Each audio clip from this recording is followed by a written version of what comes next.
بسم اللہ الرحمن الرحیم۔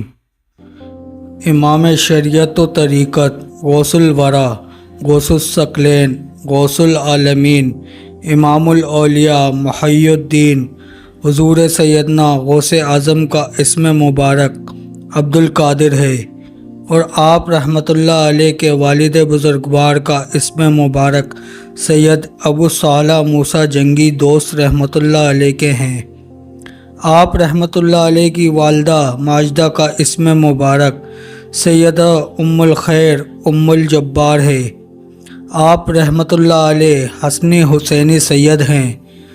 آپ رحمۃ اللہ علیہ کا شجرہ نسب یہ ہے: حضور سیدنا غوث اعظم حضرت سیدنا عبد القادر جیلانی رحمۃ اللہ علیہ بن حضرت سید ابو صالح موسیٰ جنگی دوست رحمۃ اللہ علیہ بن حضرت سید عبداللہ رحمۃ اللہ علیہ بن حضرت سید یحییٰ رحمۃ اللہ علیہ بن حضرت سید داؤد رحمۃ اللہ علیہ بن حضرت سید موسیٰ ثانی رحمۃ اللہ علیہ بن حضرت سید عبداللہ رحمۃ اللہ علیہ بن حضرت سید موسیٰ الجون رحمۃ اللہ علیہ بن حضرت سید عبداللہ محض رحمۃ اللہ علیہ بن حضرت سید امام حسن مثنیٰ رحمۃ اللہ علیہ بن حضرت سیدنا امام حسن رضی اللہ تعالیٰ عنہ بن حضرت سیدنا علی المرتضیٰ رضی اللہ تعالیٰ عنہ۔ حضور سیدنا غوث اعظم رحمۃ اللہ علیہ کا خاندان اولیاء اللہ کا خاندان ہے۔ آپ رحمۃ اللہ علیہ کے نانا جان، دادا جان، والد ماجد، والدہ ماجدہ، پھوپھی، بھائی، صاحبزادگان سب اولیاء اللہ ہوئے اور تمام حضرات صاحب کشم و کرامت تھے۔ حضور سیدنا غوث اعظم رحمۃ اللہ علیہ کی پیدائش یکم رمضان المبارک 470 ہجری میں ہوئی۔ آپ رحمۃ اللہ علیہ ابھی کمسن تھے کہ والد بزرگوار حضرت سید ابو صالح موسیٰ جنگی دوست رحمۃ اللہ علیہ وصال فرما گئے، اور یوں آپ رحمۃ اللہ علیہ بچپن میں ہی سایہ پدری سے محروم ہو گئے۔ آپ کی تربیت کی ذمہ داری آپ کے نانا حضرت عبداللہ سومی رحمۃ اللہ علیہ کے کندھوں پر آن پڑی، اور انہوں نے آپ کی تعلیم و تربیت پر خصوصی توجہ دی۔ حضور سیدنا غوث اعظم کے فرزند حضرت سید عبد الرزاق کا بیان ہے کہ والد بزرگوار کو بچپن سے ہی کھیل کود سے نفرت تھی، اور اگر آپ کبھی کھیل کود کا ارادہ کرتے تو ندائے غیبی آتی کہ ہم نے تجھے کھیل کود کے لیے پیدا نہیں کیا، اور یوں آپ گھبرا کر کھیل کود سے دور ہو جاتے تھے۔ حضور سیدنا غوث اعظم نے اپنی زندگی کے ابتدائی 17 برس اپنے آبائی شہر جیلان میں گزارے اور وہیں تعلیم حاصل کی۔ بعدازاں آپ رحمۃ اللہ علیہ کے دل میں اعلیٰ تعلیم کا شوق بیدار ہوا، اور آپ نے اس خواہش کا اظہار والدہ ماجدہ سے کیا، جنہوں نے آپ کو بغداد جانے کی اجازت دے دی۔ حضور سیدنا غوث اعظم بغداد آمد کے بعد حضرت شیخ حماد بن دباس کی خدمت میں حاضر، جن کا شمار نابگاہ روزگار اولیاء اللہ میں ہوتا ہے، اور بغداد کے کرب جوار میں ان کا شہر تھا۔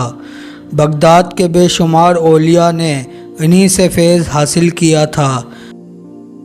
آپ رحمۃ اللہ علیہ کا قیام بغداد شریف کے محلہ مظفریہ میں رہا۔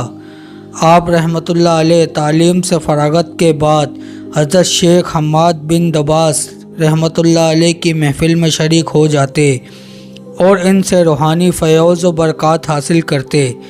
بغداد میں آپ رحمۃ اللہ علیہ نے 9 برس تک مختلف علوم پر دسترس حاصل کی۔ اس وقت بغداد میں موجود تمام اکابر علماء اعظام کی صحبتوں سے بھرپور فیض حاصل کیا۔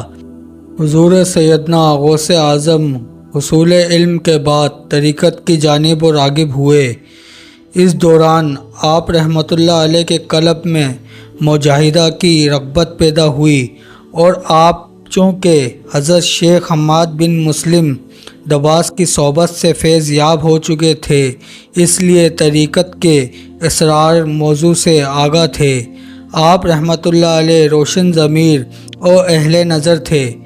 آپ نے قرب ربانی کو پانے کے لیے خود کو مجاہدات کی بھٹی میں جلانا شروع کیا، کیونکہ راہ طریقت کا یہ پہلا اور ضروری قانون ہے۔ آپ رحمۃ اللہ علیہ اپنے مجاہدات کے متعلق بیان کرتے ہوئے فرماتے ہیں، یہ شدائد اگر پہاڑوں پر نازل ہوتے تو وہ بھی پھٹ جاتے۔ آپ نے بغداد شہر کو چھوڑ کر جنگلوں اور ویرانوں میں رہنا شروع کر دیا۔ حضور سیدنا غوث اعظم نے حضرت ابو سعید مخرومی کے دست حق پر بیعت کی سعادت حاصل کی اور سلوک کے منازل طے کرنے کے بعد خرقہ خلافت سے سرفراز ہوئے۔ آپ نے بغداد میں ایک مدرسے کی بنیاد رکھی اور اس مدرسے میں آپ بطور مبلغ، مفتی معلم اور روحانی پیشوا کے فرائض انجام دیتے تھے۔ آپ کے خطبات لوگوں کی زندگیاں بدل کر رکھ دیتے تھے۔ آپ کے دور میں تمام علماء و فقہا آپ کی عظمت اور علم کے قائل ہو چکے تھے۔ دور دراز کے علاقوں سے لوگ کثیر تعداد میں آپ کی خدمت میں فتاویٰ کے لیے حاضر ہوتے تھے۔ آپ لوگوں کے پیچیدہ سے پیچیدہ مسائل کا فوری شرعی حل انہیں بتا دیا کرتے تھے۔ حضور سیدنا غوث اعظم کی ازواج مطہرات کی تعداد 4 ہیں۔ آپ رحمۃ اللہ علیہ کی ازواج کے نام درج ذیل ہیں: حضرت سیدہ بی بی مدینہ، حضرت سیدہ بی بی صادقہ، حضرت سیدہ بی بی مومنہ، حضرت سیدہ بی بی محبوبہ۔ روایت کے مطابق حضور سیدنا غوث اعظم کی ان چاروں ازواج سے 27 بیٹے اور 22 بیٹیاں تولد ہوئیں۔ آپ رحمۃ اللہ علیہ کے بیٹوں کے علاوہ آپ کی بیٹیوں نے بھی تصوف کے میدان میں اعلیٰ مقام حاصل کیا۔ آپ کے تمام ازواج آپ کے بے حد ادب کرتی تھیں اور آپ کی ہر ضرورت کا خیال رکھتی تھیں۔ آپ اپنی بیویوں کا خاص خیال رکھتے اور اپنے ذمے ان کے واجب حقوق میں کبھی کوتاہی نہ کرتے تھے۔ حضور سیدنا غوث اعظم کی عمر مبارک 91 برس ہوئی تھی۔ آپ رحمۃ اللہ علیہ نے اپنے گھر والوں کو اپنے وصال کی خبر دی تو سب کی آنکھوں سے آنسو جاری ہو گئے۔ آپ علیل رہنے لگے تھے۔ آپ کی ذات بابرکت کا فیضان جس سے ایک عالم سیراب ہوا تھا، اس کے جانے کا وقت آ چکا تھا۔ آپ نے اپنے صاحبزادے حضرت سید عبد الوہاب رحمۃ اللہ علیہ سے فرمایا کہ تم مجھ سے دور ہو جاؤ، کیونکہ میں بظاہر تمہارے ساتھ ہوں مگر میرا باطن اللہ کے ساتھ ہے، اور اس وقت کچھ لوگ یہاں تشریف لانے والے ہیں تو ان کے لیے جگہ فراغ کر دو۔ حضرت سیدنا غوث اعظم نے وصال سے قبل کلمہ طیبہ کا ورد کیا اور پھر اللہ اللہ کی تسبیح پڑھنا شروع کر دی، اور اس کے ساتھ ہی اپنی جان مالک حقیقی کے سپرد کر دی۔ آپ کا مزار پاک بغداد شہر کے وسط میں واقع ہے، اور یہ وہی جگہ ہے جہاں آپ نے مدرسے کی بنیاد رکھی اور تدریس کے لیے مسند ارشاد پر مطمئن ہوئے۔ آپ کے دربار سے ملحقہ بے شمار مریدین اور عرادت مندوں کے مزارات بھی ہیں۔ بے شمار لوگ روزانہ آپ کے مزار پاک پر حاضر ہوتے ہیں اور روحانی فیض و برکات سے مالا مال ہوتے ہیں۔